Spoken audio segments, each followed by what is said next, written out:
সকলের প্রতি প্রীতি ও শুভেচ্ছা। আশা করি সবাই সুস্থ ও নিরাপদ আছেন। এইচএসসি 2026-এর সিলেবাস অনুযায়ী পৌরনীতি ও সুশাসন প্রথম পত্রের ষষ্ঠ অধ্যায় থেকে একটি গুরুত্বপূর্ণ সৃজনশীল প্রশ্নের উত্তর নিয়ে কথা বলবো। উক্ত প্রশ্নটি নেওয়া হয়েছে ঢাকা বোর্ড 2023 এবং যশোর বোর্ড 2022-এ আসা প্রশ্ন থেকে। প্রথমেই আমরা উদ্দীপকটি পড়ে নেই। জনাব আসিফ একটি সংগঠনের নেতা। তিনি বিগত নির্বাচনে আইনসভার সদস্য নির্বাচিত হন। তিনি জনগণের বিভিন্ন দাবি ও দেশের সমস্যার কথা আইনসভার অধিবেশনে উত্থাপন করেন। এখন প্রশ্নগুলো দেখে নেওয়া যাক। ক নং প্রশ্নটি হচ্ছে নেতৃত্ব কি? খ নং প্রশ্ন হচ্ছে চাপ সৃষ্টিকারী গোষ্ঠী বলতে কি বোঝায়? গ নং প্রশ্ন হচ্ছে উদ্দীপকে জনাব আসিফের সংগঠনের সাথে তোমার পঠিত কোন সংগঠনের মিল রয়েছে ব্যাখ্যা করো। ঘ নং প্রশ্নটি হচ্ছে আধুনিক গণতন্ত্রে উদ্দীপকের সংগঠনের ভূমিকা মূল্যায়ন করো। এখন একে একে উত্তরগুলো দেখে নেওয়া যাক। ক নং প্রশ্নটি হচ্ছে নেতৃত্ব কি? এর উত্তরটি এমন হতে পারে, নেতৃত্ব হলো একজন নেতার এমন কিছু গুণাবলীর সমষ্টি যার মাধ্যমে সে জনগণকে প্রভাবিত করতে পারে। খ নং প্রশ্নটি হচ্ছে চাপ সৃষ্টিকারী গোষ্ঠী বলতে কি বোঝায়? এর উত্তর হলো চাপ সৃষ্টিকারী গোষ্ঠী বা প্রেসার গ্রুপ হচ্ছে এক ধরনের সংগঠিত সামাজিক গোষ্ঠী যারা নিজেদের স্বার্থ রক্ষা নিশ্চিত করতে রাজনৈতিক কর্তৃপক্ষের আচরণকে প্রভাবিত করার চেষ্টা করে। চাপ সৃষ্টিকারী গোষ্ঠী কোনো রাজনৈতিক দল নয়, এদের কোনো রাজনৈতিক উদ্দেশ্য থাকে না। এসব গোষ্ঠী সরকারি নীতিকে প্রভাবিত করে নিজেদের স্বার্থকে যতটা সম্ভব আদায় করতে সর্বদা সচেষ্ট থাকে।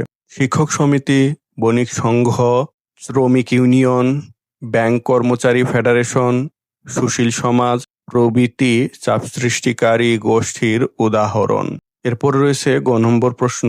গ নম্বর প্রশ্নটি হচ্ছে উদ্দীপকে জনাব আসিফের সংগঠনের সাথে তোমার পঠিত কোন সংগঠনের মিল রয়েছে ব্যাখ্যা করো। উত্তরটি এমন হতে পারে, উদ্দীপকে উল্লিখিত আসিফের সংগঠনটি হলো রাজনৈতিক দল।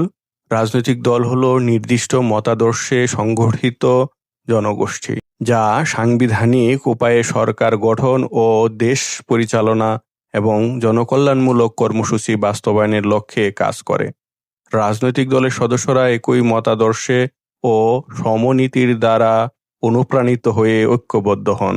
দলের সদস্যদের মধ্যে দৃষ্টিভঙ্গির ভিন্নতা থাকলেও সমাজ বা জাতির সামগ্রিক কল্যাণে তারা ঐকমত্য পোষণ করেন। সরকার গঠন ও কর্মসূচি বাস্তবায়নের জন্য রাজনৈতিক দলগুলো নিয়মতান্ত্রিক পদ্ধতিতে কার্যক্রম সম্পন্ন করে। জনসমর্থনের মাধ্যমে বিজয় অর্জন ও সরকার গঠন এবং পরবর্তীতে শাসনকার্য পরিচালনার মাধ্যমে দলীয় আদর্শ ও উদ্দেশ্যকে কার্যকর করা প্রতিটি রাজনৈতিক দলের চূড়ান্ত লক্ষ্য। উদ্দীপকে দেখা যাচ্ছে জনাব আসিফ একটি সংগঠনের নেতা। তিনি বিগত নির্বাচনে আইনসভার সদস্য নির্বাচিত হন। তিনি জনগণের বিভিন্ন দাবি ও দেশের সমস্যার কথা আইনসভার অধিবেশনে উত্থাপন করেন। অর্থাৎ আসিফ রাজনৈতিক দলের সাথে সম্পৃক্ত। রাজনৈতিক দলের প্রধান উদ্দেশ্য থাকে বিভিন্ন কর্মকাণ্ডের মাধ্যমে জনসমর্থন লাভ করে শাসন ক্ষমতায় অধিষ্ঠিত হওয়া। এজন্য তারা সরকারি কাজের সমালোচনা করে এবং দেশের সমস্যাগুলো জনগণের সামনে তুলে ধরে। তাই বলা যায় আসিফের সংগঠনটি হলো রাজনৈতিক দল, কেননা রাজনৈতিক দলই রাষ্ট্রীয় ক্ষমতায় যাওয়ার উদ্দেশ্যে কাজ করে।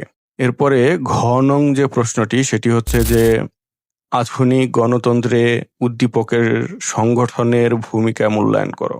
উত্তরটি এমন হতে পারে, উদ্দীপকের সংগঠন রাজনৈতিক দল রাষ্ট্রে গণতান্ত্রিক ব্যবস্থা সংরক্ষণে সক্রিয় এবং গঠনমূলক ভূমিকা পালন করে। রাজনৈতিক দল প্রতিনিধিত্বমূলক গণতান্ত্রিক পদ্ধতির একটি মৌলিক উপাদান। গতানুগতিক চিন্তাধারায় রাজনৈতিক দলের কার্যাবলীকে নির্বাচনে প্রতিদ্বন্দ্বিতা করা, রাষ্ট্র ক্ষমতায় যাওয়া ও রাষ্ট্র পরিচালনা সংক্রান্ত ভূমিকার মধ্যে সীমাবদ্ধ রাখা হলেও এর আরও অনেক মৌলিক কাজ রয়েছে। রাজনৈতিক দলের প্রথম ও প্রধান কাজ দলের আদর্শের ভিত্তিতে নীতি নির্ধারণ এবং কর্মসূচি প্রণয়ন করা। রাষ্ট্রের গণতান্ত্রিক প্রক্রিয়াকে সফল করতে হলে প্রয়োজন সক্রিয়, সচেতন ও সদা জাগ্রত জনমত। রাজনৈতিক দল সভা সমিতি, বিবৃতি সহ বিভিন্ন প্রচারের মাধ্যমে জনমত সৃষ্টি করে। নির্বাচনে প্রতিদ্বন্দ্বিতা করার জন্য প্রার্থী মনোনয়ন করে এবং প্রার্থীর পক্ষে ভোট সংগ্রহের চেষ্টা করে। জনগণের আস্থাভাজন রাজনৈতিক দল নির্বাচনে বিজয়ী হয়ে সরকার গঠন করে। ক্ষমতাসীন রাজনৈতিক দল সাধারণত জনমতের প্রতি লক্ষ্য রেখে কর্মসূচি বাস্তবায়ন করে, যা গণতন্ত্রের ভিতকে মজবুত করে। জনগণ সাধারণত কোনো বিষয়ে সহজে একমত হতে পারে না। রাজনৈতিক দলই জনগণের বিক্ষিপ্ত ও পরস্পর বিরোধী মতামতকে সংগঠিত করে।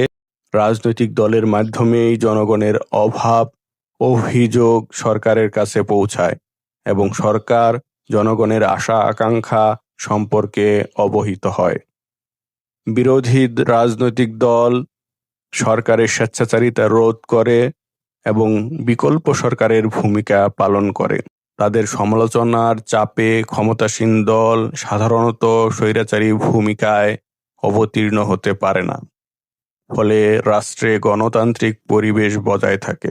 রাজনৈতিক দল জাতি, ধর্ম, বর্ণ ইত্যাদি ভেদাভেদ অতিক্রম করে জাতীয় ঐকমত্য তৈরিতে গুরুত্বপূর্ণ ভূমিকা পালন করে, যা গণতন্ত্রকে কার্যকর করতে অপরিহার্য। রাজনৈতিক দল জাতীয়তাবোধ সৃষ্টিতেও ভূমিকা রাখে। প্রিয় ভিউয়ার্স, আজকের পর্বটি এ পর্যন্তই। আশা করি পর্বটি ভালো লেগেছে। পর্বটি ভালো লাগলে অবশ্যই লাইক, কমেন্ট, শেয়ার করতে ভুলবেন না। আর যদি এখনো আমার চ্যানেলটি সাবস্ক্রাইব করে না থাকেন, অনুগ্রহপূর্বক সাবস্ক্রাইব করে নেবেন। আর যারা আমার চ্যানেলটি সাবস্ক্রাইব করেছেন তাদের সকলের প্রতি আন্তরিক কৃতজ্ঞতা ও ভালোবাসা। সকলের সুস্বাস্থ্য ও নিরাপদ জীবন প্রত্যাশা রেখে আজকের মতো শেষ করছি।